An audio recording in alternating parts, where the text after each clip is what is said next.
Hindi pa tayo uwi. Masyado pa maaga. Hindi rin kita ihahatid hanggat hindi pa kita pinagsasawaan. Aray, nasasaktan ako. Bitiwan mo ako.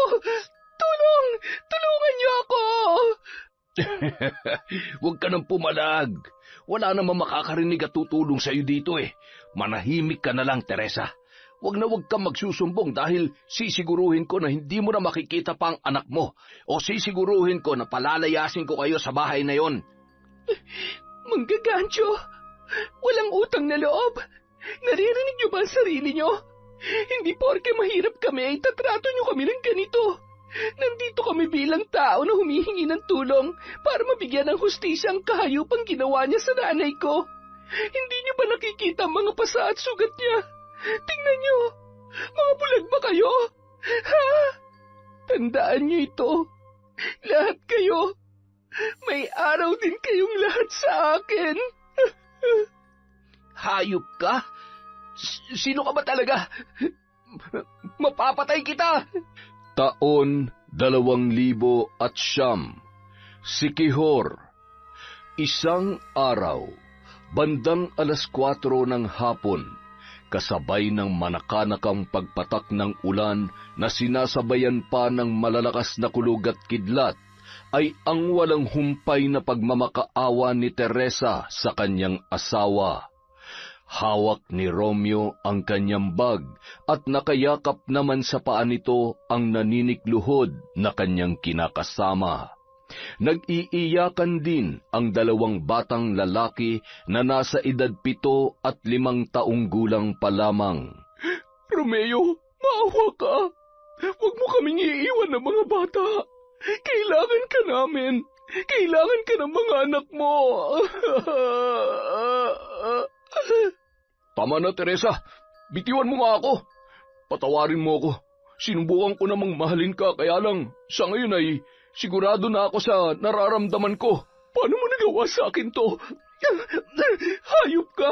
Wala kang kwentang ama. Hindi ka man lang naawa sa mga bata. Sa loob ng maraming taon, ginamit mo lamang ako.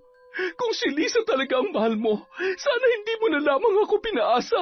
Sana hindi mo ako binuntis na hayop ka. Napakasama mo. Pero ano naman ang magagawa ko, hindi ba? Anong magagawa ko kung sa simula't sapul ay ipinanganak ka na walang konsensya? Sige, umalis ka. Umalis ka na at huwag ka na magpapakita pa. Ito ang tatandaan mo, Romeo. Hindi ka magiging masaya. Isinusumpa ko. Pagbabayaran mo ang lahat ng ito. Wala akong pakialam sa sasabihin mo, Teresa. Tapos na tayo.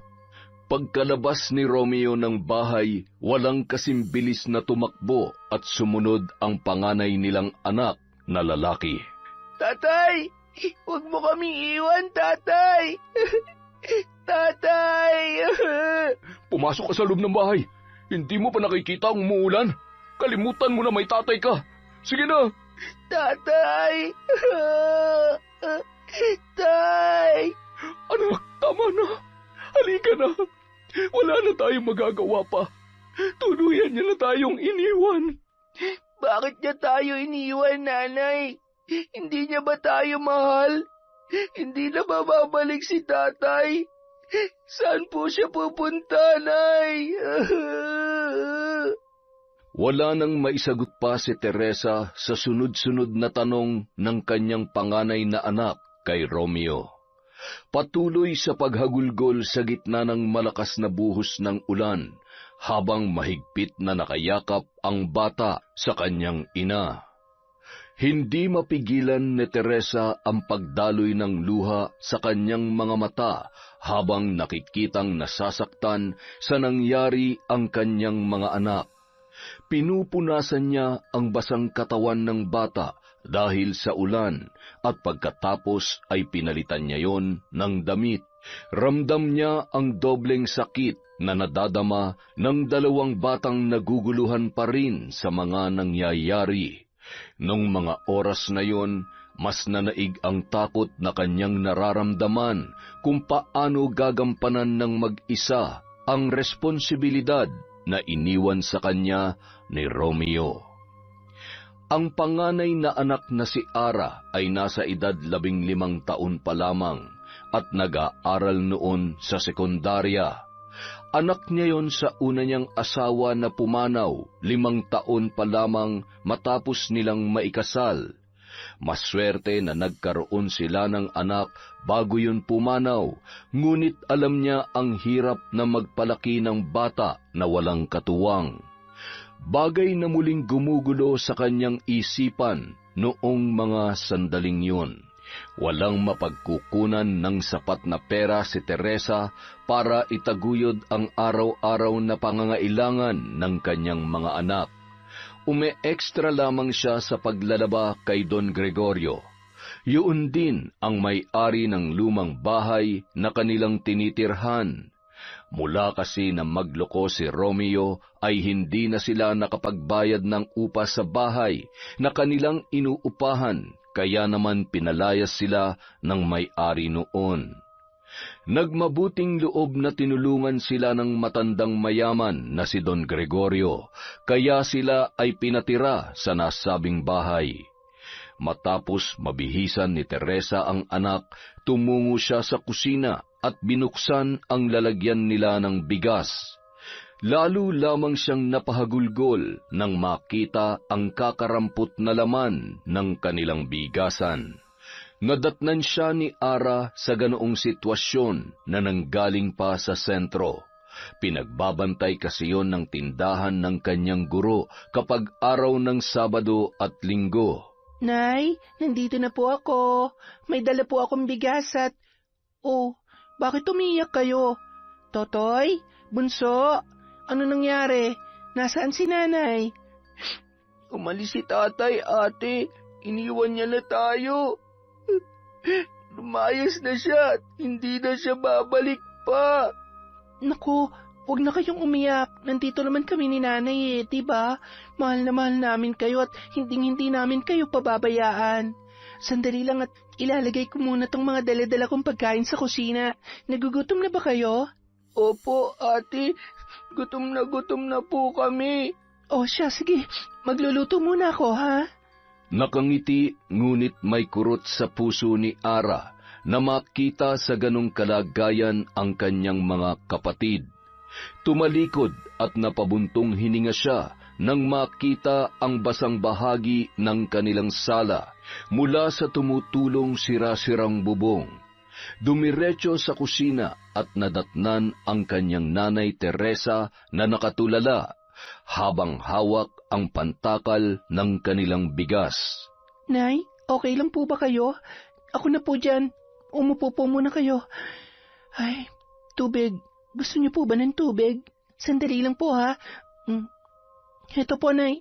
Uminom po muna kayo ng tubig. Salamat, anak. Totoo po ba? Umuwi kanina si tatay at... Huwag na lang natin pag-usapan.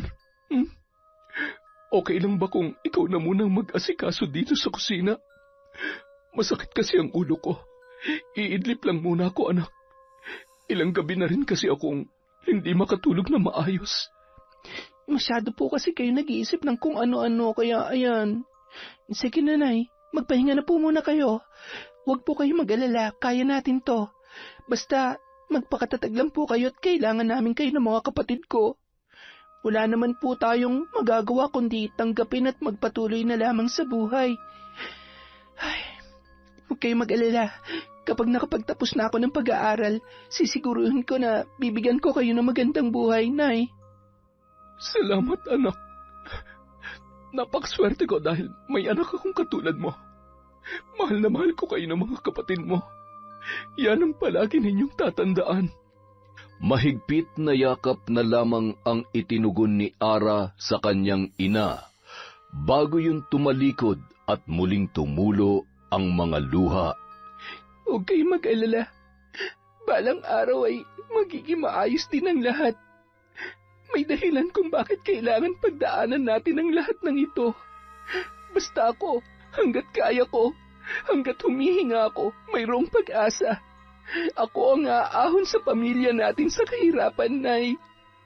Abalang naglinis ng buong bahay habang nagluluto ng hapunan ang dalaga. Pagkatapos ay ginising niya na ang mga nakatulog niya ring kapatid, katabi ng kanilang ina. Totoy, bunso, bangon na. Nakaluto na si ate. Nay, kain na po tayo. Sige lamang, anak. Kumain na kayo. Hindi pa ako nagugutom. Sigurado po ba kayo? Baka hindi pa po kayo kumakain mula kanina, ha? Siya, titirhan na lamang po namin kayo ng pagkain. Ang kulit mo naman. Busog nga ako, di ba? Kumain na kayo. At pwede ba? Huwag kang maingay. Ang sakit-sakit na nga ng ulo ko eh. Sige po. Halina kayo, Totoy, bunso. Ano bang nangyayari kay nanay? Para ngayon ko lamang siya nakitang ganon.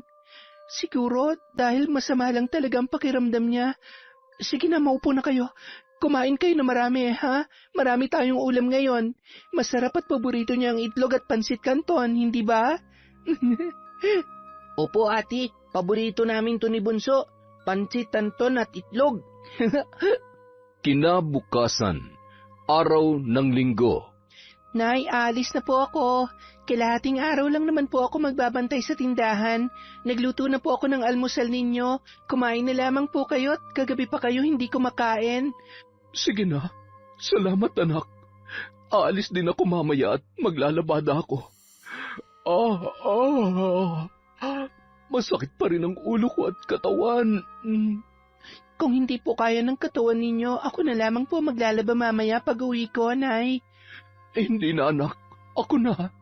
Mag-iingat ka, ha? Nakangiti at hinimas-himas pa ang buhok ng dalawa niyang kapatid, na noon ay mahimbing pa ring natutulog bago tuluyang umalis si Ara.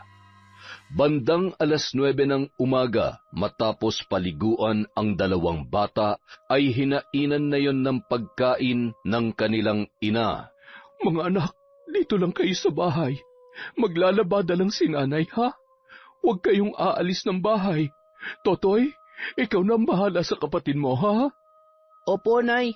Matagal po ba kayo? Si ate po, uuwi po ba siya kaagad? Mamayang tanghali ay uuwi na ang ate Ara ninyo. Basta dito lang kayo sa loob ng bahay maglaro. Naiintindihan niyo ba si nanay? Opo, Nay. Nagpatuloy sa pagkain ang dalawang bata. Malungkot namang tinitigan ni Teresa ang muka ng kanyang mga anak bago siya tuluyang umalis. Nang makarating siya sa mansyon ni Don Gregorio, ay agad na iniabot sa kanya ng isang kasambahay ang kanyang mga lalabhan sa araw na yon. Habang naglalaba, ay nataon namang pumanhik si Don Gregorio sa may labahan para iabot ang ilang uniforme na ginagamit niya sa kanyang opisina. Nakasuot lamang yon ng manipis na shorts at walang damit pantaas. Teresa, makikisuyo nga ako nitong mga uniforme ko. Unahin mo muna at ingatan mo, ha? Kayo po pala, Don Gregorio. Magandang umaga ho. Akin na ho. Ako na po ang bahala dyan. Ayos ka lang ba? Mukhang namumugto yung mga mata mo, ah. Kumusta naman ang paninirahan nyo sa lumang bahay? Kumusta kayo ng mga anak mo? Umuwi na ba si Romeo? Ayos lang naman po kami ng mga bata. Si Romeo po, wala na po siya. Tuluyan na pong sumakabilang bahay. Hayaan mo na. Ganyan talaga ang buhay. Malas niya dahil nagawa niyang ipagpalit ang isang butihing may bahay na tulad mo. Napakasipag mo at higit sa lahat ay maganda ka. Kung may kailangan kayo ng mga bata, magsabi ka lamang. Huwag kang mahihiyang lumapit sa akin, ha? Sir, nakahanda na po ang almusal niyo sa mesa. Hinihintay na po kayo ng apo ninyo. Ay siya, sige. Mag-almusal na rin kayo. Teresa, tumayo ka muna rin at mahirap magtrabaho na walang laman ng tiyan. Nag-almusal na ho ako bago ko umalis sa bahay. Maraming salamat na lamang po. Isang malagkit na tingin, kasabay ng matamis na ngiti ang namutawi sa muka ni Don Gregorio bago yun tuluyang umalis. Napansin naman yon ng matandang katulong sabay na pailing-iling. Teresa, ayusin mo nga yung damit mo at sa susunod ay huwag ka magsusuot ng manipis na bestida dahil masyadong mainit sa mata, ha? Pasensya na ho. Wala naman ho sigurong problema dahil tayo-tayo lang naman ho ang nandito. Hindi ko naman po inaasahan na magagawi rito si Don Gregorio. Ay basta, maigi na nag-iingat. Teresa, huwag mo sanang mamasamain. Huwag ka masyadong magtitiwala sa mga tao sa paligid mo. Kahit pa alam ko na malaki ang pangangailangan mo, huwag mong hayaan na... Mila, pakisuyo naman itong paboritong ulam ng apo ko. Ay, sandali lang ho. Nariyan na.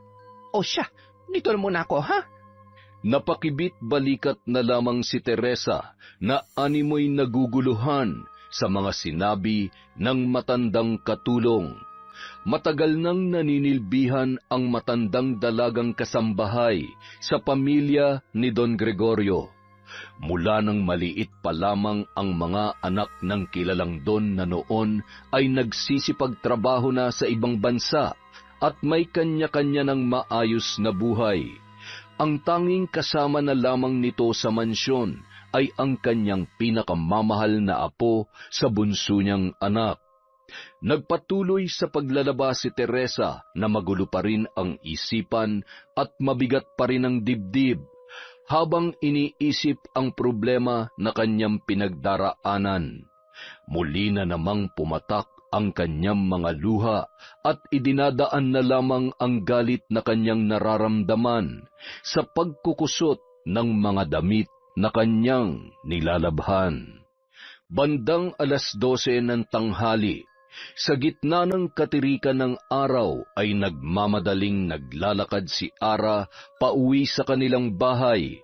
Nababatid niyang naiwan ang dalawa niyang kapatid sa kanilang bahay at hindi mawalang kabahan, lalo na't minsan mayroong kakulitan ang dalawang bata. Natuwa naman siya nang madatnan ang mga yon na noon ay magkatabing natutulog sa sahig. Hawak ang kani-kanilang paboritong laruan na regalo ng kanilang tatay. Binuhat niya ang mga yon at inilipat sa higaan. Nang kargahin ang kanilang bunsong kapatid ay napansin niya na inaapoy yon ng lagnat. Namumula rin ang muka at labi ng bata. Ay, Diyos ko po, inaapoy ka ng lagnat, bunso. Bunso, gumising ka. Anong nararamdaman mo? Masakit ba ang ulo mo? Tumango-tango na lamang ang bata, sabay nangilid pa ang luha. Agad na naglagay ng tubig sa palanggana at binanlian ng mainit na tubig hanggang sa maging maligamgam ang temperatura. Ipinunas niya yon sa katawan ng kanyang bunsong kapatid at pagkatapos ay pinalitan niya ng manipis na sando ang damit noon.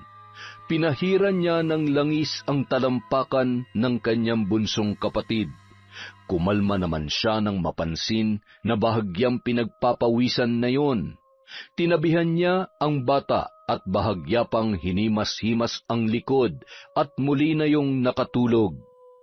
Bandang 5:00 ng hapon nang si Ara ay magising, agad siyang nagligpit at nagluto ng hapunan. Maya't maya niyang sinisilip ang kanyang bunsong kapatid na noon ay hindi pa rin tuluyang bumababa ang lagnat. Maya-maya lamang ay dumating na rin si Teresa at dumiretso sa kusina sabay inilapag ang 2 kilong bigas na binili niya mula sa kinita sa paglalaba. Nay, mano po? Salamat, anak. Anong oras ka nakauwi? Kanina papuntang hali. Napagod po ba kayo? Oo, marami-rami yung nilabhan ko ngayon. Kumusta ang mga kapatid mo? Nasa kwarto ho. Natutulog ho, Nay. Si Bunso po pala nilalagnat. Ano? Ay, sandali. Diyos ko, pinainom mo ba siya ng gamot? Bunso? Bunso? Ay, oo nga, nilalagnat siya. Iabot mo sa akin yung gamot. Kailangan ko siya mapainom ng gamot. Nay, wala na pong laman yung... Wisit, kasalanan to ng lalaking yun. Kapag may nangyari sa anak ko, hindi ko mapapatawad si Romeo. Mapapatay ko siya! Mapapatay ko siya! Nanginginig ang kamay na ikinuyom yon ni Teresa. Niyakap siya ng mahigpit ni Ara na noon ay nakakahalata na sa paiba-ibang matinding emosyon ng kanyang ina. Nay, may naitabi po akong pera dito. Para po sana to sa project namin pero may 2 linggo pa naman po ako para pag-ipunan yon. Ibibili ko na lang po muna ng gamot. Akin na. Akin na ang pera. Kailangan ko siya mapainom ng gamot. Hindi pwede magkasakit ang bunso ko. Sigurado ho kayo? Nay, sandali lang ho. Patakbo pang umalis si Teresa at wala man lamang pakialam yon sa damit niyang basa pa dahil sa paglalaba. Wala sa sariling pumara ng tricycle at sumakay yon papunta sa bayan. Pagkarating sa bayan ay agad siyang bumaba ng tricycle at dire-diretsyong naglakad na hindi man lamang naririnig ang boses ng driver na noon ay tinatawag siya. Aling Teresa! Aling Teresa! Yung pamasahin niyo po! Paktay kang bata ka. Boundary na sana eh. Wala yata sa sarili. Ay, ano ba nangyayari sa kanya? Baliktad pa nga ang tsinelas eh. Pambira naman oo. Mukhang tuluyan na nga pinabayaan ng asawa. Ay, hindi bali na nga. Ay, pero nakakaawa talaga eh. Matapos bumili ng gamot si Teresa ay nagmamadali siyang lumabas. Napalingon sa bandang kaliwa na noon ay mayroong mag-asawa na magkahawak ang kamay. Bigla na lamang nagpantig ang kanyang pandinig at bahagyang nandilim ang paningin, dala ng labis na galit. Sinugod niya ang mga yon. Mga taksil! Mga hayop kayo! Papatayin ko kayo! Ale, ano ba? Bitawan mo nga asawa ko! Baliw! Okay ka lang ba, mahal? Humahagulhol si Aling Teresa na dinampot ang nabasag na bote ng gamot na kanyang binili. Pilit niyang dinadampot ang nabasag na bote at nanginginig ang kanyang mga kamay na sinasapo ang likido. Hindi. Kailangang uminom ng gamot ni Bunso. Kailangang gumalik na ang anak ko. Isang babae naman ang lumapit at nagpakalma sa kanya. Napansin niya na may malalim na pinagdaraanan si Teresa. Tinulungan niya yung bumangon at pinaupo sa tabi. Doon ay tuluyang bumuhos ang emosyon ng ginang at naikwento ang tunay na kalagayan ng kanilang pamilya. Isa sa mga tauhan ng mayamang babae ang inutusan niyang bumili ng gamot at ilang groceries. Ibinigay yon kay Teresa sabay pinasakay nila sa tricycle pabalik sa bahay nito. Mangiyak-ngiyak pa si Teresa na labis na nagpapasalamat sa babaeng tumulong sa kanya. Nang makababa ng tricycle ay nagmamadali yung naglakad. Halos hindi siya makahinga dahil sa sobrang kaba na nararamdaman nung mga oras na yon. Ramdam niya ang panlalamig ng kanyang buong katawan at halos mabitawan niya na ang may kabigatan niyang bitbit nang marinig ang nagpupumalahaw na si Ara at si Totoy. Bunso, gumising ka! Gumising ka! Hintayin mo si Nanay, Bunso! Bakit tayo niya nang gumising, ate? Ano pong nangyayari sa kanya? Bunso!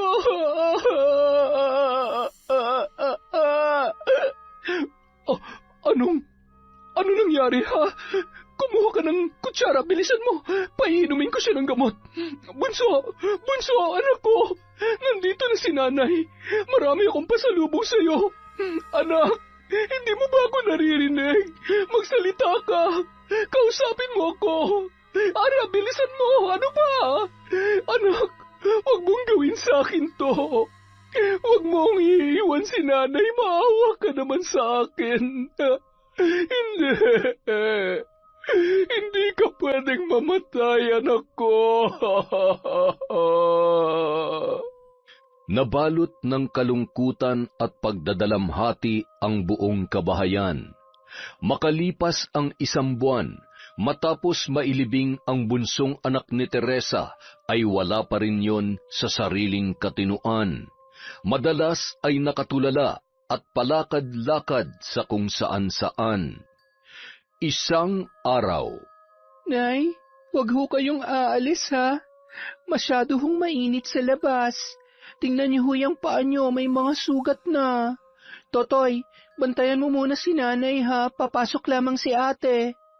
dahil sa mga nangyari, hindi na nakapagpatuloy pa sa pag-aaral si Totoy. Pilit na lamang tinatapos ni Ara ang ilang linggo ng kanyang pasok.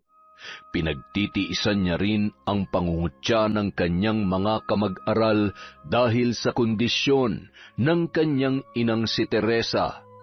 Iskolar sa pribadong paaralan kung saan nag-aaral si Ara dahil sa matalino yon at masipag sa kanyang pag-aaral.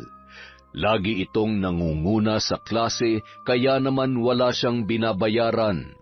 Ang apo ni Don Gregorio na si Juan ang isa sa mga kalaban niya sa kanilang klase. Mayabang at madalas ay pinag-iinitan ang kanyang mga kamag-aral. Isa na sa kanyang mga binibiktima ay si Ara. Uy, sa wakas pumasok ka na, Pango. May exam pa naman tayo ngayon. Nag-aaral ka ba?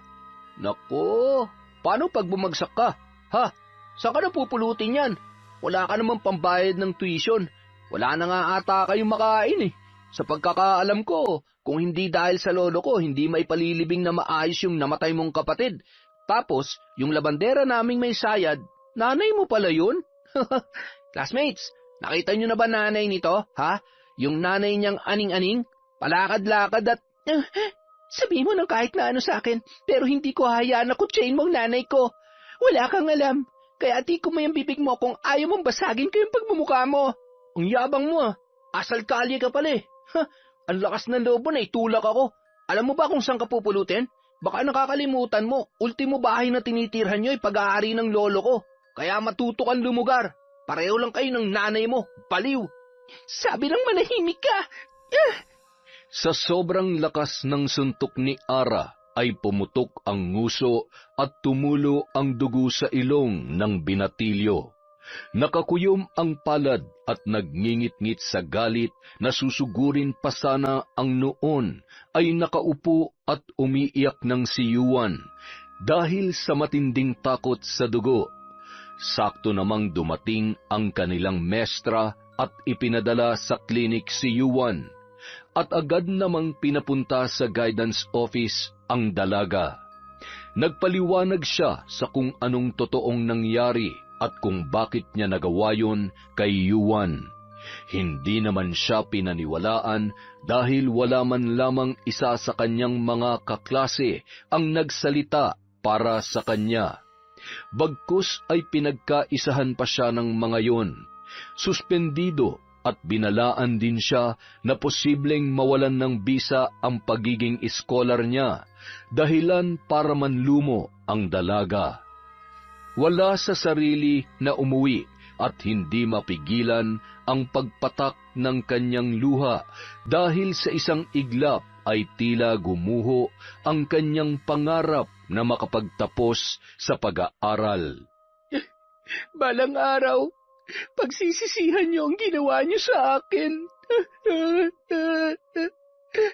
Habang naglalakad at nagpapahid ng luha, napalingon siya sa mga taong nagkukumpulan at nagbubulong-bulungan.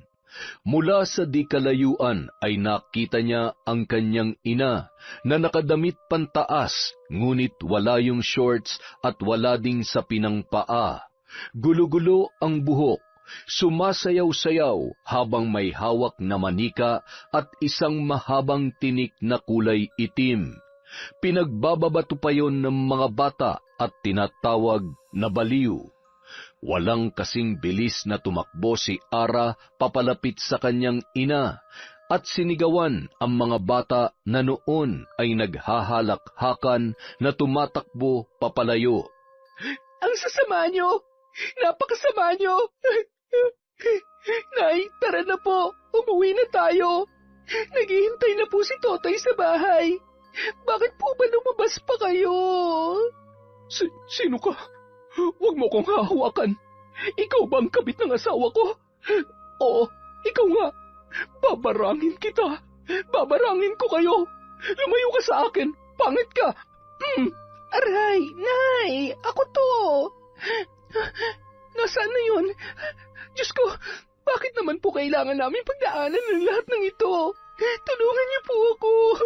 Hindi ko na po alam ang gagawin ko. Huwag niyo naman po hayaan na mapahamak si Nanay. Nagpasya na lamang na umuwi muna sa bahay si Ara dahil natitiyak niya na naghihintay si Totoy at nag-aalala na rin nung mga oras na yon. Habang naglalakad ay nakasalubong niya si Totoy, umiiyak at tinatawag ang kanilang ina. Nang makita ang kanyang ate Ara ay agad yung tumakbo at yumakap ng mahigpit na animoy takot na takot. Ate, nawawala po si Nanay. Tumakas si Nanay, ate. Huwag ka nang umiyak. Tara na, umuwi na muna tayo.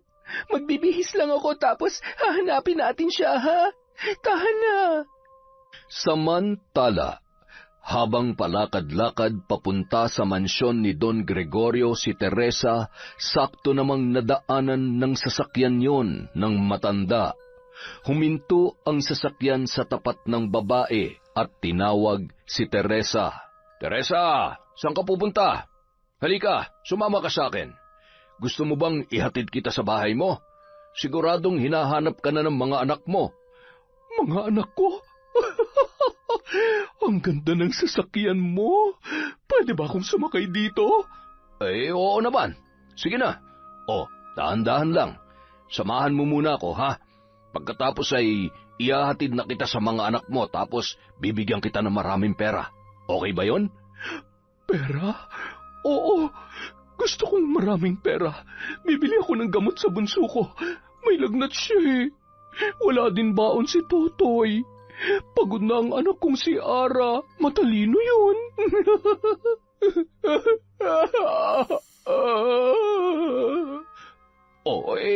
Bakit ka umiiyak?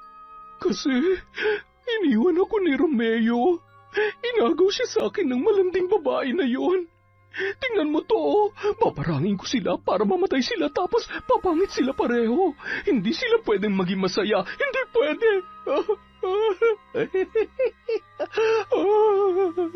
Huwag ka na magalit.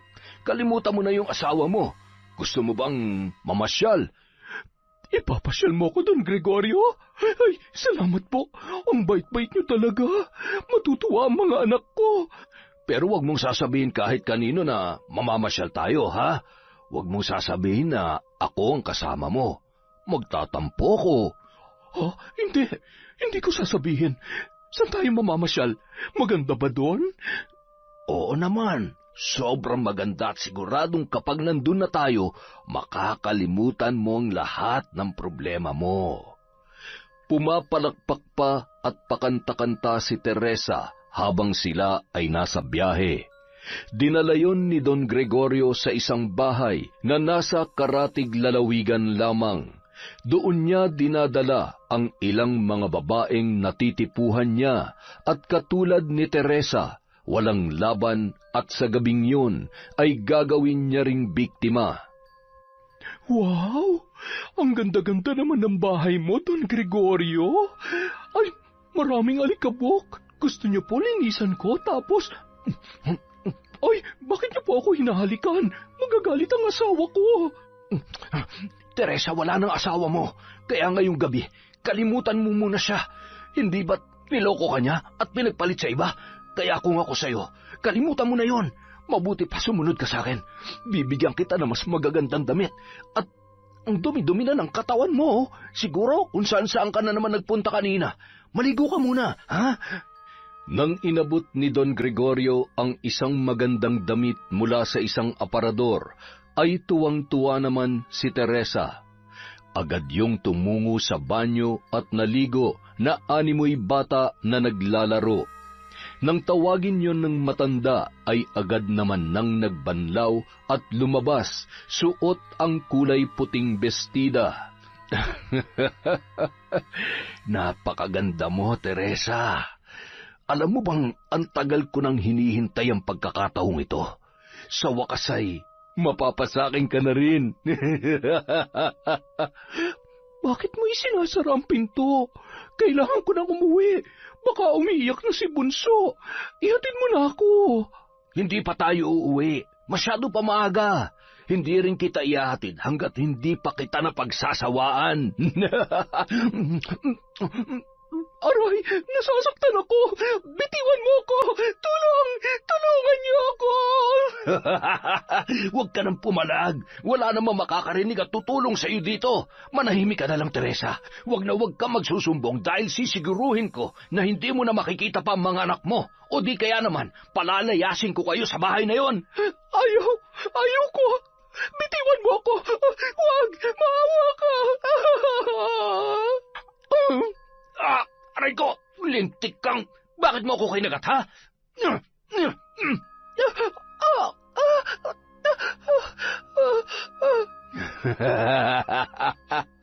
Wala ka nang kawala ngayon, Teresa. Akin ka na. Akin ka lang.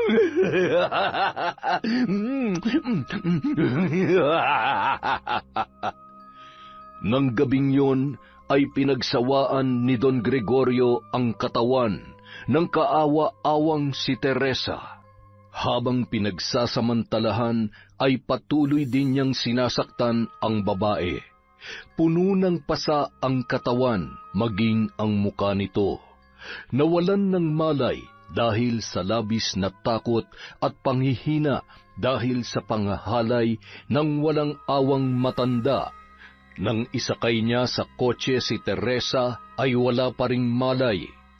Nang makarating sila sa isang alanganing lugar, iniwan niya na lamang doon ang babae na nakahandusay sa gilid ng kalsada at nagmamadaliong sumakay at umalis. Samantala, mangiyak-ngiyak na rin ang magkapatid na sina Ara at Totoy na umuwi sa kanilang bahay. Inabot na sila ng 12:00 ng gabi at kapwa pagod na sa paghahanap sa kanilang ina. Ate, anong gagawin natin? Paano na si nanay? Baka sakaling makita siya ng mga tanod na hiningan natin ng tulong kanina at ihatid na lamang siya dito sa bahay. Ulan pa yata. Ipagdasal na lang natin na nasa maayos na kalagayan si nanay at makauwi siya ng ligtas. Ay, halika na. Kumain muna tayo at kanina pa kumakalamang sikmura ako eh. Ay, pasensya ka na, Totoy, ha? Alam kong hindi madali ang sitwasyon natin ngayon. Huwag ka mag-alala. Maawain ng Diyos at lilipas din ang lahat ng ito. Mahigpit niyang niyakap at hinimas-himas ang ulo ng kanyang kapatid na si Totoy. Kinaumagahan, nagising ang dalawa dahil sa sunod-sunod na katok sa kanilang pintuan. Tulungan niyo ako! Buksan niyo itong pinto! Nay, ano nangyari sa inyo? Bakit ang dami niyong pasa? Sino may gawa nito sa'yo? Huwag ka maingay. Isara mo ang pinto, bilis. Si Don Gregorio, masama siya. Papatayin niya ako. Papatayin niya ang mga anak ko. Shh, huwag ka maingay. Nay, ano ba talaga nangyari? Anong ginawa niya sa'yo? Nirape ka ba ng hayop na yon? Nay, sumagot ka! Huwag mong sabihin yan. Magtago tayo. Huwag kang lalabas. Shh, shh, shh. Napasalampak sa sahig, hawak ang ulo at napahagulhol na lamang si Ara sa itsura at takot na nababasa niya sa muka ng kanyang ina. Nababatid niya ang kahayupang ginawa ni Don Gregorio kay Teresa. Nay, huwag kayo matakot. Kailangan natin magsumbong at pagbayarin ang may gawa nito sa'yo. Tumingin ka sa akin, Nay. Tutulungan ko kayo. Hindi natin palalampasin to. Halika na. Mahigpit na yumakap si Teresa kay Ara na animoy batang takot at nangangailangan ng pagkalinga.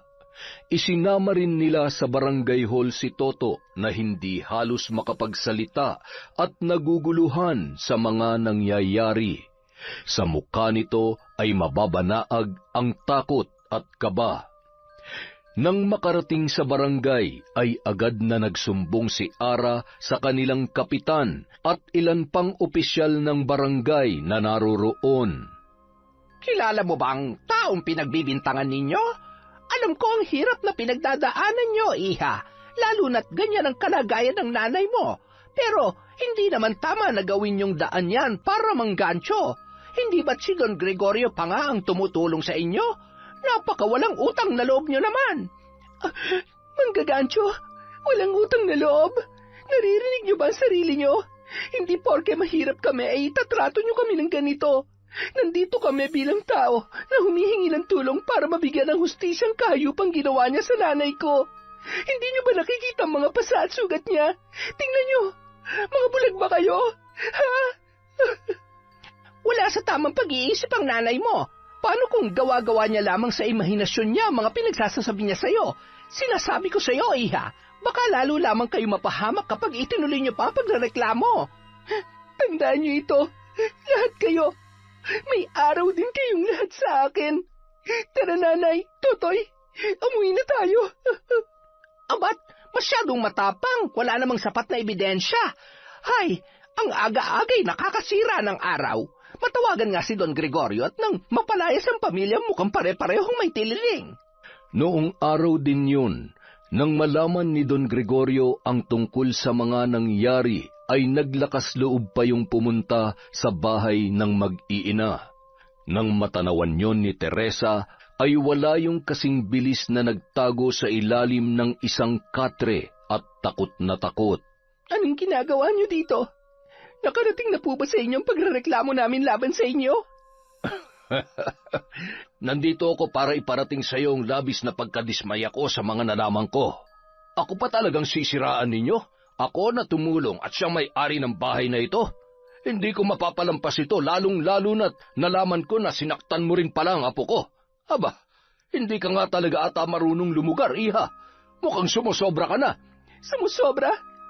Alam nyo, oo, napakalaki ho ng utang na loob namin sa inyo. Pero kahit kailan ho, hindi tamang pagsamantalahan ng kahinaan ng ibang tao. Oo, wala ho sa tamang pag-iisip ang nanay ko. Pero alam ko rin po na nagsasabi siya ng totoo. Wala ho kaming laban sa inyo dahil mahirap lang kami. At dahil mahirap kami, lahat ng mga taga rito mapapaniwala nyo sa kasinungalingan nyo. Aalis ho kami dito pero ito lang po ang tandaan ninyo. Pagbabayaran nyo sa takdang panahon ng mga kasalanan nyo sa amin. Ni isa, wala pang nagtangkang kalabanin ako, iha. Siguraduhin mo lang na bago sumapit ang dilim, nakaalis na kayo. Kung hindi ay mapapaaga ang pagkatupok nyo hanggang sa tuluyang kayong maging abo. At ni isa walang tutulong sa inyo. Ingrata! Bitawan niya po ang ate ko. Huwag niyo po siyang sasaktan. Ate! Nakangisi at dinuro-duro pa ni Don Gregorio ang dalaga na punong-puno ng pagbabanta. Nung araw ding yon, nag-alsabalutan ang mag-iina. 100 lamang ang laman ng pitaka ng dalagita. Sumakay sila ng tricycle papuntang bayan at doon ay maghahanap ng pwede nilang upahan. Naisip ni Ara na mas madali siyang makakahanap ng mapapasukan doon ng trabaho. Isang malaking kahon naman ang hindi binibitawan ni Teresa na animoy naglalaman ng importanteng bagay na kanyang pinakaiingat-ingatan. Kahit sa 2 niyang anak ay hindi niya pinapahawakan yun. Habang sila ay nakatayo sa tapat ng isang botika, ay biglang kumaway ang kanilang ina sa isang magandang ginang na mayroong maayos na postura. Tumakbo si Teresa at mahigpit na yumakap doon, na labis namang ikinagulat ni Ara kaya nagmamadali siyang sinundan yun. Nako, pasensya na po kayo. Ikaw bang panganay niyang anak? Ikaw ba si Ara? Anong nangyari sa nanay mo? Bakit ang dami niyang pasa? Ho? Kilala niyo ho ang nanay ko? Siya ang tumulong sa akin. Magandang babae at mabait. Bumili siya ng gamot ni Bunso at maraming pagkain. Wala na si Bunso. Patay na siya. Nandun na siya sa langit, kaya malungkot na si nanay. Wala na yung ikinalulungkot ko. Diyos ko, nakakaawa naman. Ay, teka, bakit kayo nandito at bakit ang dami niyong dalang damit? Saan kayo pupunta? Ang totoo po niyan, hindi ko pa po alam. Pinalayas ho kami ni Don Gregorio, yung may-ari ho ng bahay na tinutuluyan namin. Si Don Gregorio? Wala pa rin palang puso ang hayop na yon. Siguradong may ginawa na naman siyang kademonyohan. Magagabi na't delikado kung maghahanap pa kayo na matutuluyan. Sa kondisyon ng nanay mo ay mahihirapan ka lang. Sumama na lamang kayo sa akin. Huwag kayong matakot. Hindi ako katulad ni Don Gregorio. Sa tingin ko ay kailangan natin ang tulong ng isa't isa, iha. Sumakay kayo sa sasakyan ko. Sa bahay na lamang natin pag-usapan ang lahat. Hindi pa rin makapaniwala si Ara na sa pagkakataong yun ay tila ba isang himala na may taong tutulong sa kanila. Para sa ikabubuti ng kanyang ina at kapatid ay hindi siya tumanggi, lalo na't nararamdaman niya ang kabutihang loob at intensyon ng ginang. Matapos maghapunan ay pinainom ni Miranda ng pampatulog si Teresa upang maging kalmado at makapagpahinga ng maayos. Pagkatapos ay seryoso nilang pinag-usapan ni Ara ang mga nangyari. Napakahayop talaga ng lalaking yon. Tumanda na't lahat-lahat ay mapagsamantala't manyakis pa rin. Dati akong empleyado sa kumpanyang pagmamay-ari ng kanilang pamilya. Dalaga pa ako noon.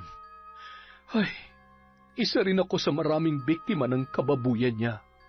Wala lang akong kakayahang lumaban noon, kaya mas pinili kong manahimik at magpakalayo-layo na lamang.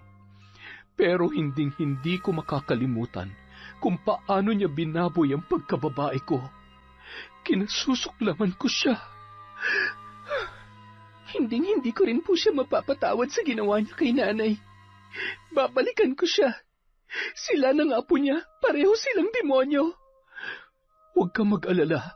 Tutulungan kita, Ara. Tutulungan kita sa paraan na kaya at alam ko. Kailangan nating maging maingat.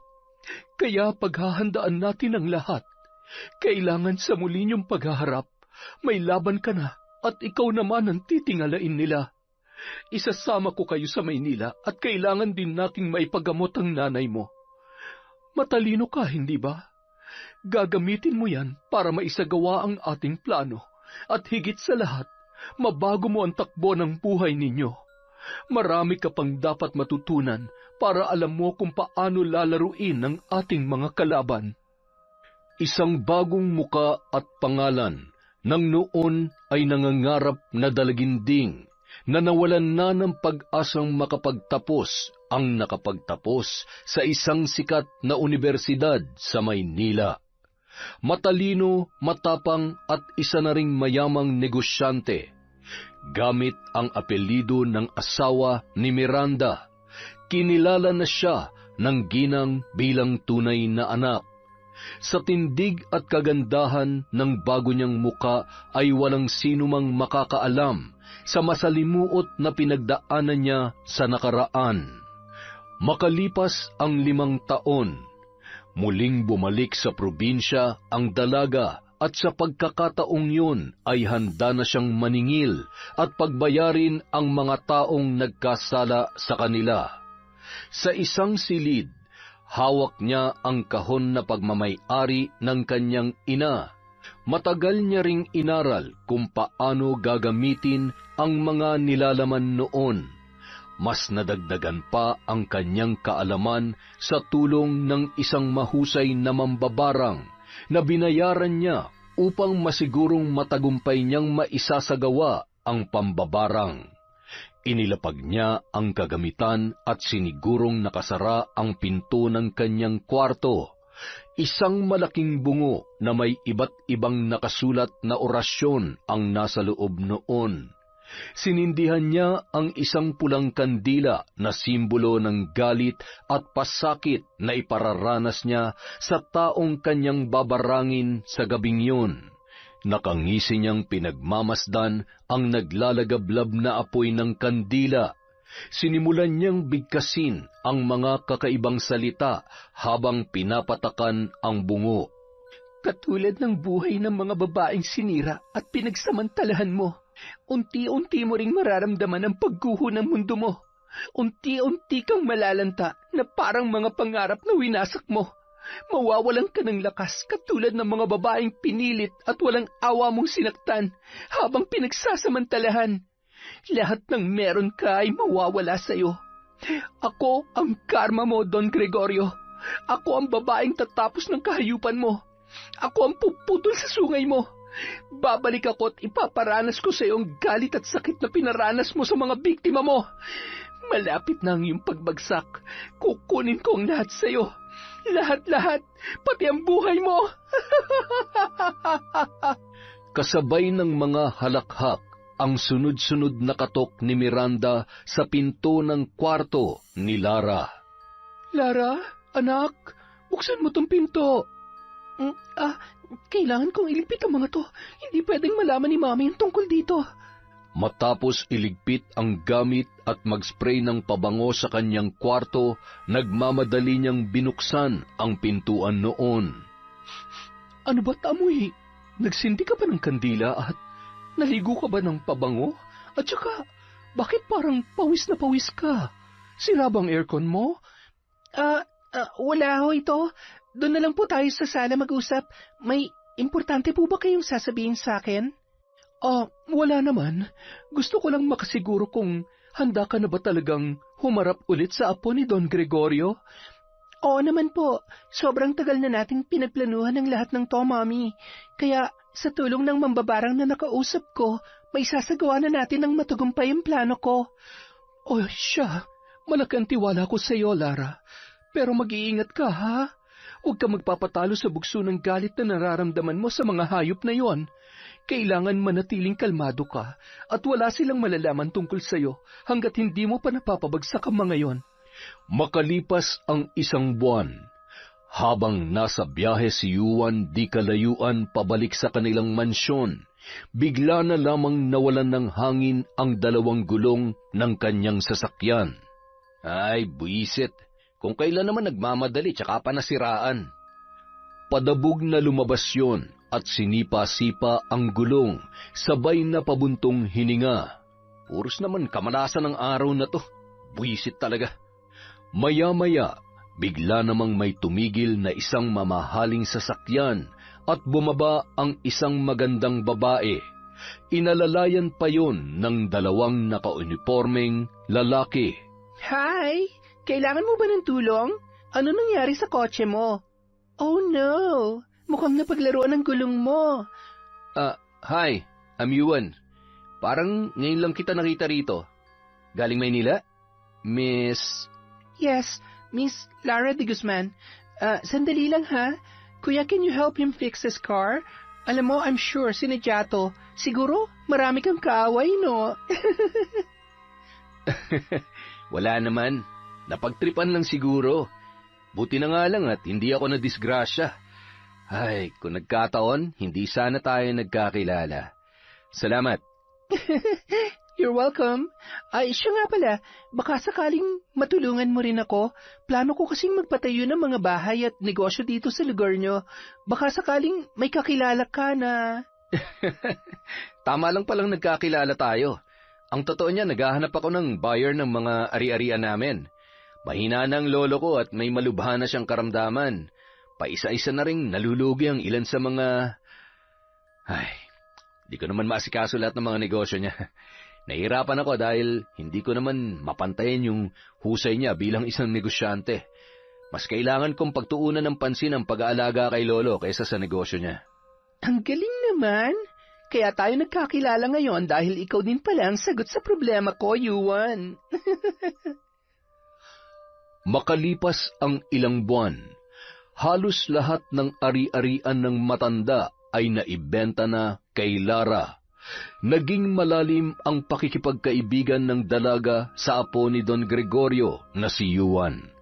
Natutuwa naman ang matanda na makita ang babae na pinapangarap niya para sa kanyang butihing apo. Lara, iha, salamat sa pagdalaw. Maraming salamat sa walang sawang pag-aalaga mo sa amin ng aking apo na si Yuan. Alam mo, hindi ako nagkamali na sa'yo ko halos na ibenta ang mga ari-arian ko. Lalo na't alam ko at nakikita ko kung gaano ka kagaling sa negosyo. Kung mayroon man akong hihilingin ngayon, sana'y magkatuluyan kayo ng aking apo. Nakikita ko na nagkakasundo kayo. Alam mo ba na ni minsan ay wala pa siyang babaeng ipinakilala sa akin? Ikaw pa lamang. Kayo po talaga? Matalik na magkaibigan lamang po kami. At saka, hindi po ba alis din naman po siya kapag wala na kayo? I mean, kapag patay na kayo. Pero, hindi ko po sinasabi na malapit na kayo mamatay, ha? Ano lang po, nabanggit niya lang sa akin na kung sakali man, susunod na rin siya sa parents niya sa ibang bansa. Ay, nakakalungkot mang isipin. Pero hindi ko nga yata matatakasan ang katotohanan yan. Hindi ko na rin maintindihan kung bakit hindi ako gumagaling. Kung ano-ano na lamang na sakit ang dumadapo sa katawan ko. Wala man lamang nagawa ang kayamanan ko para manatiling malakas ako. Ganyan po talagang buhay. Kaya nga po habang malakas pa tayo, piliin natin maging masaya at tumulong sa ibang tao. Para naman, kapag nawala tayo dito sa mundo, maaalala lahat ng kabutihan na ginawa natin. Libre maging masaya, basta wala tayong sinasagasaan na tao. Lalong-lalo na yung mga taong nasa laylayan, yung wala nang kakayanang ipaglaban ng kanilang sarili. Ay, ano ba yan? Naninikip ang dibdib ko. Pakiabot nga ang tubig, iha. Salamat. Alam mo, iha, sa lalim ng mga sinabi mo para namang masyadong mahirap ang pinagdaanan mo para maging ganap kang isang mayamang negosyante. Tama po kayo. Lahat po ng paghihirap ay pinagdaanan ko na bago ko narating ang buhay na meron ako ngayon. Kaya nga po, kung may tao man akong hindi makakalimutan, yun ay ang mga taong walang puso at mapagsamantala. Ay, sandali lang po ha. May itatanong lamang po ako kay Yuan. Ngumiti pa ng matamis ang dalaga bago tuluyang lumabas sa kwarto ng matanda. Ay, walang-wala pa yan sa sakit na mararanasan mo, tanda. Siyempre, gusto ko munang masaksihan kung paano ka luluha kapag nawala ang pinakamamahal mong apo. Nasaan na nga ba yun? Yuan? Yuan? Sinong babaeng kausap niya? Umiiyak ang babae. Ang sabi niya kay Yuan ay kailangan nitong panagutan ang batang kanyang dinadala. Pinangakuan siya nito ng pagmamahal at pakakasalan. Sinabi rin niya na pinilit lamang siya ni Yuan. Bakit ba ang kulit mo? Gaano ka ba kasigurado na ako ang ama niyang dinadala mo? Ay nako, lasing ako noon. Lasing tayo pareho, kaya imposible.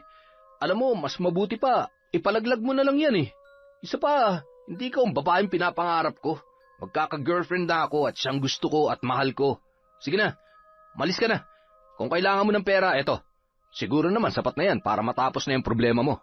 Napaiyak na lamang ang babae at pinipilit si Yuan.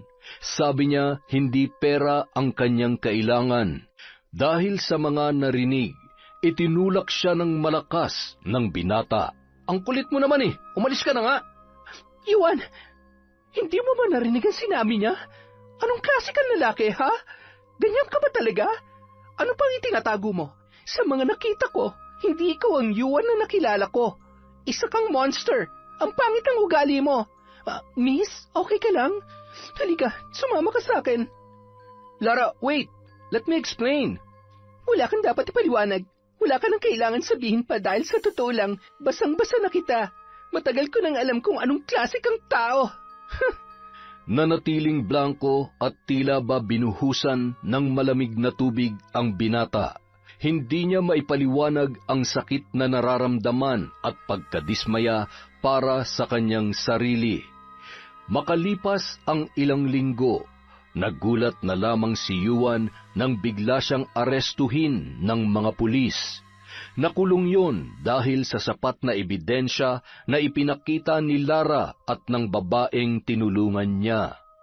Nakunan kasi ng video ang pag-abot ng pera at pagpilit nito sa babae na ipalaglag ang bata na nasa kanyang sinapupunan. Walang katotohanan ng lahat ng yan. Kapag nakalabas ako rito, humanda ka sa akin. Ba't tarantado ka? Ikaw pa may gana magalit? Abusado! Mula sa di kalayuan, nakangising nagmamasid si Lara habang hinihintay ang babae. Alam ko namang kaya mo magpiyansa, pero wala nang masasarap pa sa pakiramdam na makita ka sa loob ng rehas. Ano kayang mararamdaman ng lolo mo ngayon? Ay... Matapos magpaalam ng babae at magpasalamat sa lahat ng tulong ni Lara, ay sakto namang tumawag si Don Gregorio sa kanya. Hello? Yes, Don Gregorio. Talaga ho? Kailan pa? Okay, sige po. Pupuntahan ko siya agad. Huwag na po kayo mag-alala, ako na pong bahala sa kanya. Babalitaan ko na lamang po kayo. Opo, bye! At bakit naman ako tutulong sa mga demonyong katulad nyo? Sisiguruhin ko na hindi ka na makakalabas ng buhay sa kulungan. Bye, bye, bye! Agad na bumiyahe ang dalaga at tumungo sa pinapagiba niyang mga bahay na nakatayo sa patatayuan niya ng panibagong bahay na paupahan. Hindi niyo ako mapapaalis dito. Maawa naman kayo. Ako ang kapitana rito. Wala kami mapupuntahan. Ipinangako ni Don Gregorio na habang buhay na kami maninirahan dito sa lupain niya. Kaya... Excuse me? Si Don Gregorio po bang nagpatira sa inyo dito? Pues, gusto ko pong malaman niyo na ako na ang bagong nagmamay-ari ng kinatatayuan ng pabulok na bahay na ito at maging ng kinatatayuan mo. Binigyan ko na kayo ng maraming pagkakataon para umalis, pero nagmamatigas kayo. Sige, siraan niyo na yan. Hetong pera. Siguro naman sapat na yan para makahanap ka ng masisilungan. Mukhang lalakas pa naman ang ulan. Hindi ko kailangan yan. Ang sama-sama ng ugali mo. Okay, masama na kung masama. Pareho lang naman tayo, ex-kapitana. Ay, ang sarap sa pakiramdam. Sige, itapon at sunugin niyo na yung mga nabubulok na basura sa lupain ko. Akin na yung pera. Makonsensya ka sana sa ginagawa mo. Mukhang pera ka pa rin naman pala hanggang ngayon. Kunwari ka pa. Sabi ko naman sa'yo, ito na ang araw na ipinangako ko sa'yo. Pasalamat ka dahil may natitira pa akong katitig na awa para sa'yo at sa mga apo mo. Ay, makakaakyat pa kaya ako sa langit sa mga pinagagagawa ko? Ay. Bago umuwi sa kanilang bahay, dinaanan niya pa si Yuan sa kulungan. Anong ginagawa mo dito? Sabihin mo nga sa akin ng totoo. May kinalaman ka ba sa nangyayari? Ano bang ginawa ko sa'yo para gawin mo sa akin to? Bakit mas pinili mong tulungan ng babaeng yun kaysa sa akin? Kaibigan mo ako at anak ng putya. Minahal kita. Minahal? Talaga ba, Yuan? Bakit? Dahil higit na mas maganda ako kaysa dun sa babaeng inabandona mo? O dahil mas mayaman ako? Ano? At saka anong karapatan mong kwestiyonin ang pagtulong ko sa kanya? Alam mo, kahit naging kaibigan man kita, hindi pa rin ako papanig sa baluktot mong utak. Wala kang kwenta. Mula nun hanggang ngayon, hindi ka pa rin talaga nagbabago. Sadyang napakatulis pa rin ang sungay mo. Hindi ko makakalimutan ang lahat ng ginawa mo sa akin noon. At lalong-lalo na ang panghahalay ng lolo mo sa nanay ko. Hayop ka? Sino ka ba talaga? Mapapatay kita. Mapapatay? Oops, nakakatakot ka naman, Yuan. Kaya lang sisiguruhin ko na mauuna kang mamatay. Bye! Bumalik ka rito! Magbabayad ka! Ay, ang tanga-tanga ko talaga. Kinagabihan, Katulad ng mga babaeng ginawa mong katatawanan at pinaglaruan, babalutin ng pagkabahala ang iyong isipan. Mananakit ang iyong sandata na animoy minamartilyo. Palulubugin ko yung tiyan mo katulad ng mga binuntis mo at tinakbuhan. Ipinagmamalaki mo yung kagwapuhan mo at magandang katawan mo, pues mas gagawin kitang pangit para maranasan mo kung anong pakiramdam ng nilalait. At yung katawan mo, tutubuan ng galis at manunuyot na parang matanda ang iyong balat. Kamumuhian mo ang sarili mo at pandidirihan ka ng bawat taong makakakita sa'yo. samantala, Ang sakit ng ulo ko. Ang tenga ko. Tumigil kayo. Ang ingay. Parang nabibiyak ang ulo ko. Tulong! Tulungan niyo ako. Hindi ko na kaya. Aray! Lintik na pakaingay mo Nasisiraan ka na ba ng ulo? Patahimikin nyo nga tong hinayupak na to. Bakit nagkakaganyan yan? Ay, kadiri ang itsura. At anong nangyayari sa balat mo, ha? May sakit ka ba? Baka nakakahawa yan, ha? Ang lansa! At buhay pa, amoy nabubulok na! Boss, ilabas niyo na to! Ilibing niyo na! Amoy na agdas na eh! Tama na. Maawa kayo. Tumigil kayo. Lolo, tulungan mo ako. kinabukasan, Don Gregorio? Don Gregorio? Ma'am Lara, masama po ang pakiramdam ni Don Gregorio. Nasa kwarto niya ho at ayaw din kumain. Ganun ba? Sige, ako nang bahalang magpakain sa kanya. Ay, hindi pa naman siya mamamatay. Hindi pa pwede. Kailangan niya munang magluksa para sa kanyang pinakamamahal na apo. Don Gregorio? Ay, Diyos ko, ayos lang po ba kayo? Pasensya na ho, ngayon lang ako nakapunta dahil abala ho ako sa negosyo at inaasikaso ko rin ho yung kaso ni Juan. Pagkatapos kaninang umaga ho, nung bumisita ako ay... Kumusta ang apo ko? Makakalabas na ba siya? Don Gregorio, mamaya na ho. Kailangan niyo ho munang kumain dahil... Hindi ako kakain hanggat hindi ko nalalaman kung ano na ang kalagayan ng apo ko. Okay. Ay, ang totoo po niyan ay, nagpunta po ako rito para ipaalam sa inyong nangyari sa apo ninyo. Wala na po siya. Patay na si Juan. Ano? Hindi totoo yan. Hindi papatay ang apo ko. Kailangan ko siya makita. Kailangan ako ng apo ko. Nakikiramay ho ako. Nakakalungkot man ang isipin dahil biglaan na nangyari. Maging ang nakasaksi sa pagkamatay niya kagabi ay hindi makapaniwala, Don Gregorio. Huwag po kayo mag-alala. Tutulungan ko po kayo para maisaayos ang bangkay niya. Iwan. Apo ko. Kawawa ka naman. Akalain mong apo mo lang pala ang kahinaan mo. Ngayon, wala kang magawa para sa apo mo. Kung sa bagay, pinalaki mo nga siyang walang modo at respeto sa mga babae. Katulad mo, parehong-pareho lamang kayo. Huwag ka mag-alala. Pasasaan ba't magkakasama rin kayo ni Juan? Sa ngayon, kapit lang tanda. May malaki pa kasi akong sorpresa na inihanda para sa'yo.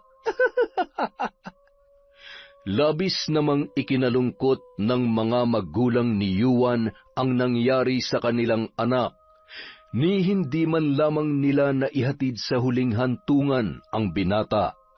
Hindi na kasi sila nagkaroon pa ng pagkakataon na umuwi ng Pilipinas, lalo na't agad namang ipinalibing yon ng kanyang lolo. Mula nang mailibing ang binata, lalong nanghina ang katawan ni Don Gregorio at araw-araw ay hinihiling niya na sana ay matapos na ang lungkot na kanyang nararamdaman. Palala ng palala ang kanyang kondisyon.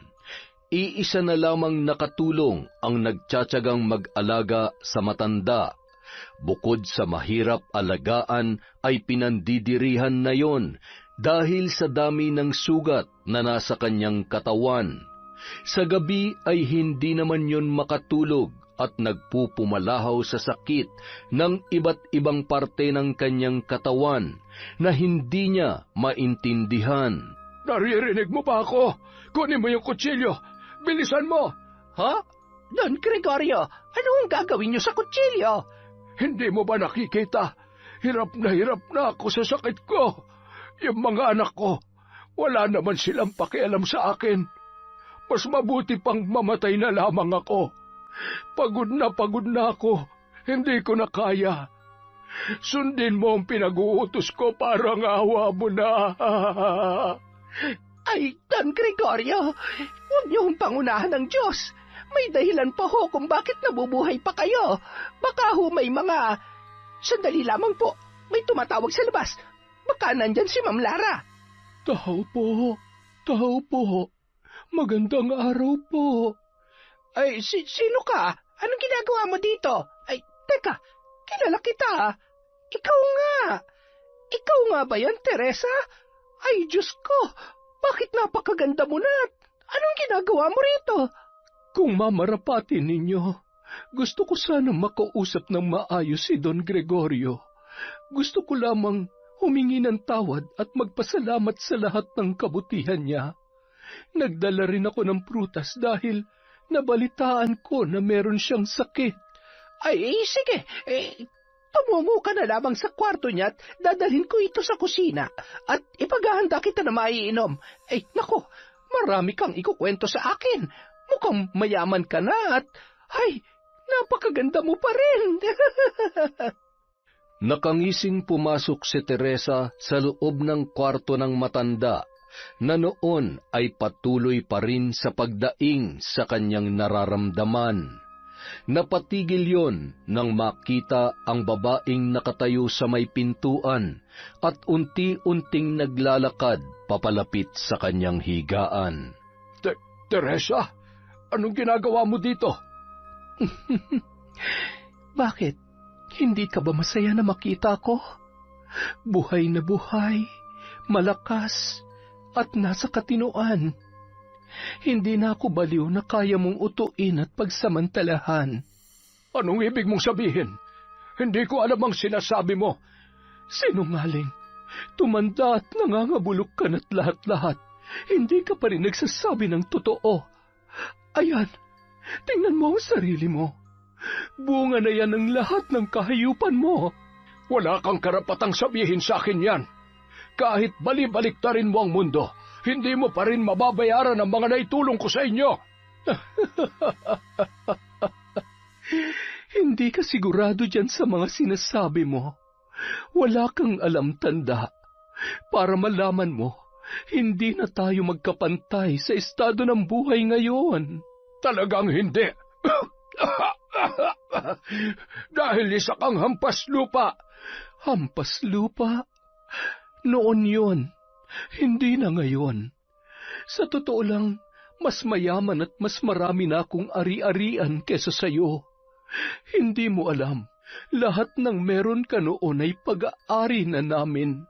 At ang tanging natitira na lamang sayo ay pabulok mo ng mansyon na kasing bulok at dumi ng pagkatao mo. Ano ibig mo sabihin? Paano nangyaring napasayo ang yaman na meron ako, ha? Hulaan mo. Hayop ka! Mapapatay kita! Nahihirapan akong huminga. Tulong! Tulungan mo ako! Makalipas ang ilang sandali, bigla na lamang nangiwi ang bibig ng matanda at hindi na nagawa pang magsalita at ni katiting na boses ay wala nang lumalabas sa kanyang bibig. Iniwan niya sa ganoong kalagayan si Don Gregorio at sinundan sa kusina ang katulong. Naging abala sila sa pagkakwentuhan hanggang sa nagpaalam na yon. Sakay ng magarang sasakyan, tumigil sila sa tapat ng isang simbahan. Manong, sandali lamang po. Hintayin niyo na lamang ako dito. Maluha-luha siyang pumasok sa loob habang inaalala ang pinagdaanan niya at ng kanyang mga anak. Lumuhod yun at taimtim na nagdasal at nagpasalamat. Sa kabilang banda, pagpasok ng katulong sa kwarto ng matanda ay laking gulat na lamang niya nang makita ang nag-aagaw buhay na si Don Gregorio. Nangingitim na ang labi noon at mga kuko, hanggang sa tuluyan na yung nawalan ng buhay. Agad na tinawagan ng katulong si Lara dahil hindi niya alam kung ano ang kanyang gagawin. Pasensya na ho, nasa Maynila po kasi ako ngayon. Marami po akong inaasikaso. Nakakalungkot naman po na hindi ko man lamang siya makikita sa huling pagkakataon. Tawagan niyo po ang mga anak niya. Babay po. Ay, natapos na din ang kasamaan mo. Bayad ka na sa mga utang mo. Ay. Ate, ang lalim naman ang iniisip mo. Ano yan, ha? Nasan pala si nanay? Hindi ba delikado na magpagala-gala siya? Baka mamaya makita siya ng mga tauhan ni Don Gregorio? Huwag ka mag-alala. Wala na yon. Patay na. We, seryoso ba, ate? Bakit? Kailan pa? Huwag na nga natin pag-usapan yon.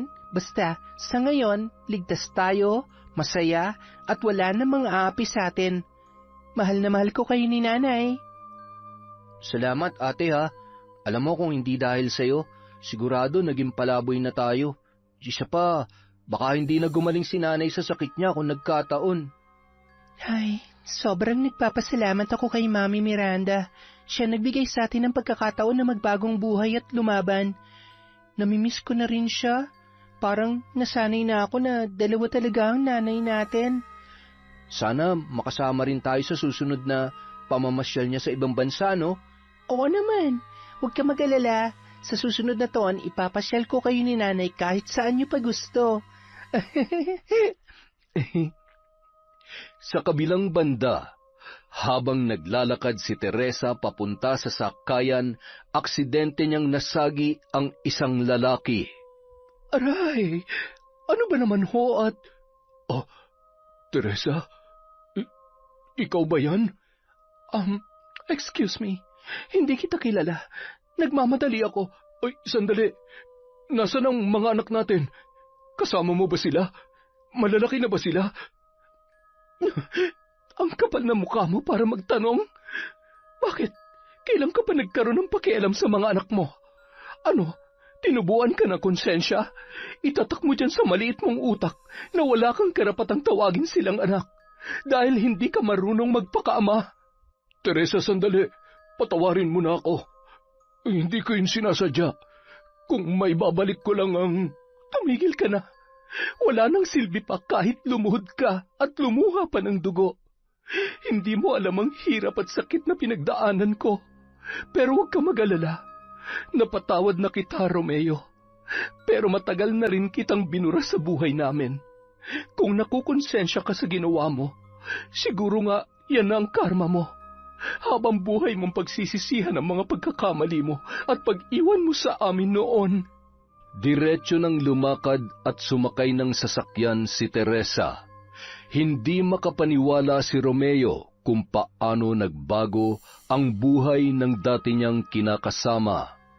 Nanliit siya sa sarili at muling inusig ng konsensya, ngunit sa pagkakataong yun ay nababatid niya na malabo nang magkaroon pa siya ng ugnayan sa kanyang mga anak. Nang makarating sa bahay si Teresa ay mahigpit niyang niyakap ang dalawa niyang anak. Okay lang po ba kayo, Nay? Umiiyak po ba kayo? Saan po ba kasi kayo pumunta? Okay lamang ako, anak. Nakita ko ang Tatay Romeo mo kanina. Hinahanap niya kayo. Ay, sa susunod kasi huwag kayong aalis nang hindi niyo ako kasama. O di kaya si ate. Huwag niyo nang isipin pa yun. Kung nagawa natin mabuhay nang wala siya, lalo na ngayon, masaya na tayo kahit wala siya. Agad na pumasok sa kwarto si Teresa para magpahinga. Nagpalit siya ng damit hanggang sa gumulong ang kanyang butones sa ilalim ng kama ni Lara. Habang dinadampot niya yun, ay isang pamilyar na kahon ang tumambad sa kanyang muka. Kinuha at binuksan niya yun.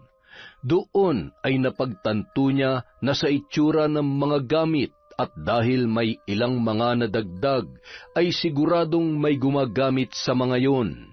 Hawak ang kahon nang biglang pumasok si Lara. Nay, anong ginagawa niyo? Akin na yan. Anak, anong ginawa mo?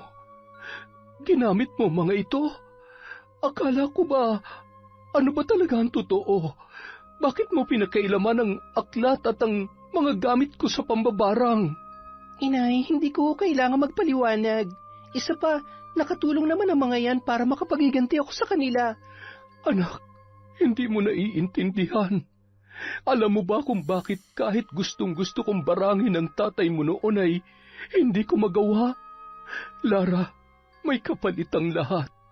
May katumbas na buhay ang pagyakap mo sa kasamaan. Paano kung... Ariko, Nay, ang sakit ng ulo ko. Totoy, tulungan mo ko. Ha? Ate, ano nangyayari sa kanya? Ate, kailangan natin siyang dalhin sa ospital, Nay. Huwag, hindi maaari. Hindi siya gagaling sa ospital. Kailangan natin ang albularyo na makakatulong upang tumiwalag siya sa itim na kapangyarihan na bumabalot sa kanya. Naguguluhan man si Totoy ng mga sandaling yon, ay minabuti niya na lamang na sumunod sa ipinag-uutos ng kanyang nanay Teresa. Binuhat niya ang kanyang ate Lara at agad na isinakay at pumunta sa isang kilalang albularyo. Bitbit naman ni Teresa ang kahon kung saan naroon ang mga gamit sa pambabarang. Wala nang malay si Lara nang makarating sila sa bahay ng matandang manggagamot.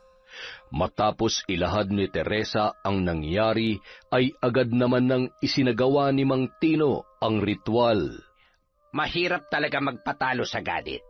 Marahil yun na nagtulak sa kanya na umanib sa kapangyarihang itim. Hindi ko maisa sa katuparan ng bagay na nais mo, Teresa, kung hindi aayon sa akin ang anak mo. Hanggat nananatili ang galit at sakit ng kanyang nakaraan at hindi pa siya handang talikuran ng lahat, hinding-hindi na siya makakawala sa bagsik ng itim na kapangyarihan. Masyadong malakas na ang ugnayan nila ng kanyang Diyos na sinasamba. Ngunit huwag ka mag-alala. Gagawin ko ang lahat ng aking makakaya. Magdasal tayo. Ipagdasal natin siya dahil kailangan natin ang gabay ng Panginoon. Itinali ni Mang Tino ang kamay at paa ni Lara habang wala pa yung sapat na lakas na magpumiglas. Pagkatapos ay inihanda niya ang kanyang mga kakailanganin. Ilang sandali pa ay nag-usal yon ng mga salita habang pinapahiran ng benditadong langis ang noo at pulso ng dalaga. Pakawalan niyo na siya sa ngalan ng Diyos amang makapangyarihan sa lahat. Bigyan mo ng liwanag ang puso't isipan ng dalagang ito. Sa tulong ng banal na tubig at kandilang itim, ilawan mo ang kanyang daan upang lisanin ang nakamamatay na kadiliman. Bigyan mo siya ng lakas upang bumangon sa nakalulunod at nakapanlilin lang na karunungan. Sa ngalan ng Ama, ng Anak at ng Espiritu Santo, palayain mo ang kanyang kaluluwa. Pakawalan niyo ako! Hindi niyo ako matatalo! Ayaw mo talaga? Sige, magmatigas ka. Ang asin at ang buntot pagi na ito ang tatapos sa'yo. Tama na!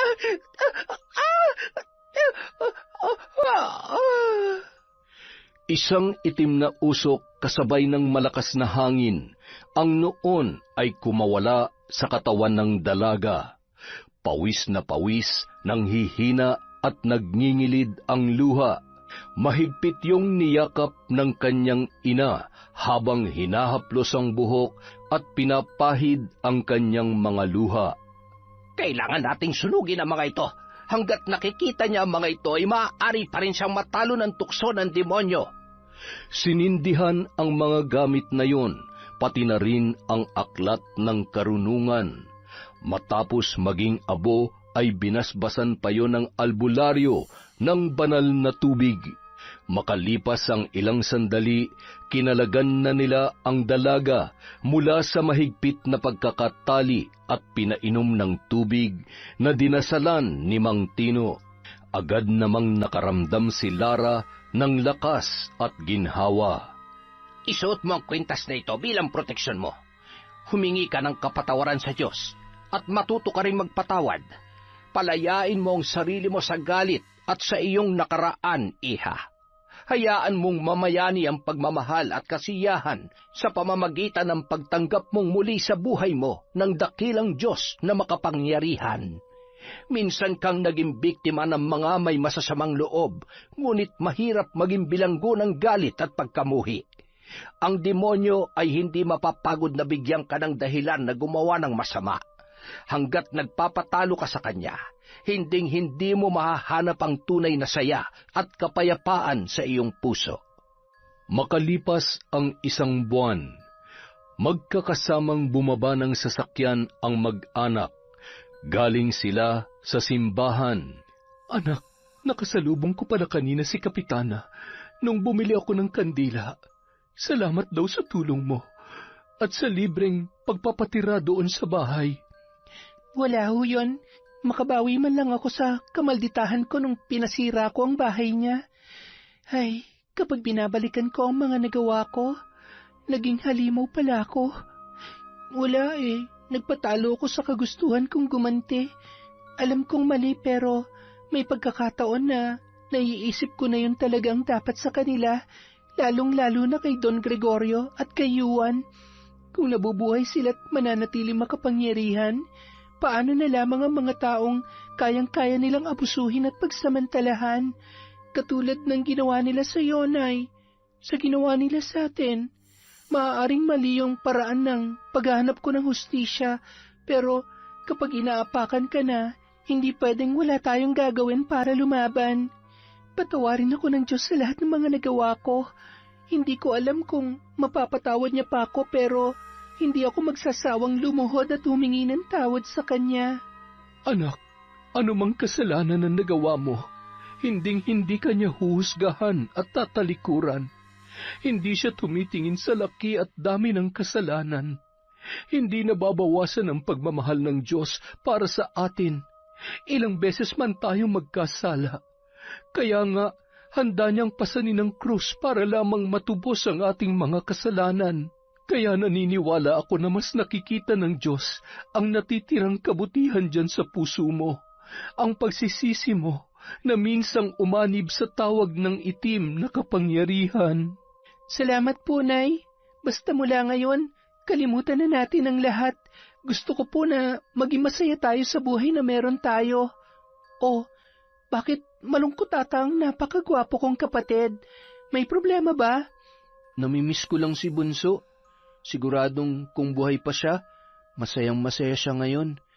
Dati, pangarap lang namin ang magkaroon ng bahay, kotse, at maraming pagkain. Ngayon natupad na yun. Kaya lang, wala na siya sa atin. Huwag ka na mag-alala. Kung nasan man siya ngayon, alam ko masayang-masaya siya para sa atin. Hindi ba, Nay? Ayan, pinapaiyak niyo na naman si Nanay. Halika kayo dito. Mahal na mahal ko kayo, mga anak ko. Yun, napakaganda na naman ng kwento natin. Isang magandang araw po sa inyong lahat mula sa Kwentong Enteng. At dahil dyan, meron tayong shout-out. Marami po akong utang na shout-out. Simulan po natin kay Yachin Tamashiro. Hi kay Jude Soriano. Hello po kay Maria Agnes. Kay Mariam Bautista. Kay Ellen Kiano. Hi kay Alma Naong. Kay Agripina Balza. Hello po kay Ruben Cypress. Kay Vicky Yabut. Lagawang Xiao TV. Hello po kay Lemmy Seras. kay Comega Mix, kay Rods Labiaga, kay Lady Dam, shout out po kay Rosita Orenya, kay Kalampanog Vlog from Jenilyn Rodrigo. Hello po kay Vilma Nabor, kay Silent Bro from Lawi Kapastarlak. Hello po kay Monica Nieves, kay Lance MBB. Hello din po kay Marites Nalika. Hi kay Hana Maylin Sesgundo, kay Lorna Ramos at Luisa Ramos from, syempre, Elvira Ramos. Hi kay Mini C26 from Hong Kong. Hi din po kay Purificacion Pasinoble. Hello kay Charlene Gumansing, kay Ana Maria Lanza, sa Sibayan at Ventura family from Leonora Ventura. Hello po sa family ni Minerva Concepcion, kay Genevieve Virtusio. Hi po sa office mates ni Ginalyn Sibayan sa Presidential Security Command, Malacanang. Saludo po sa inyo. Hi kay Melody Lagaras, kay Jeffrey Banaag from Camiguin. Hi kay Rina Vargas from Korea, kay Shari from Yokohama, kay Kat Burglar Cutie. Hello po, maligayang pagbabalik. Hi kay Chris Alcantara, kay RV Chong, kay Jerome Nacional, Lloyd Smith from Aussie, kay Dexter Romero from La Trinidad, Benguet. Hello po kay Susan Walker from Subic. Hi kay Tess Aguilar, kay Maria Lizette Manzano. Shout out kay Estela da Silva, kay Michi Ito from Yokohama, Japan. Hello po kay Shaina May Navarro, kay Carol Basaen from Singapore. Shout out kay Elizabeth Maramot from Bawan, Batangas. Hi Rosette Ersando, kay Janet Cisneros, kay Jenilyn Gusi. Shout out kay Mary Jane Tan Morillo, kay Danilo Chua, Lydia Lopez. Hello kay Chander de Guzman from Korea, kay Esperon W4K, kay Chloe Dia. Shout out kay Rosalie Sabroso, kay Amirlin Ahmed Panigel, Jenny Imas, Carm Kelly. Hello din po kay Letty Dukay, Henry Dukay, Juno Dukay from Flordeline, Castillanes. Hi kay Micaela Marie Cortez from Sri Lanka, kay Rachel Ignacio. Hello po kay Raquel de la Luna from China. Hi kay Maria Rosalie Galandes, Liza Takada at kay Mafel Alacto. Maraming salamat po sa walang sawang pagsuporta sa Kwentong Enteng.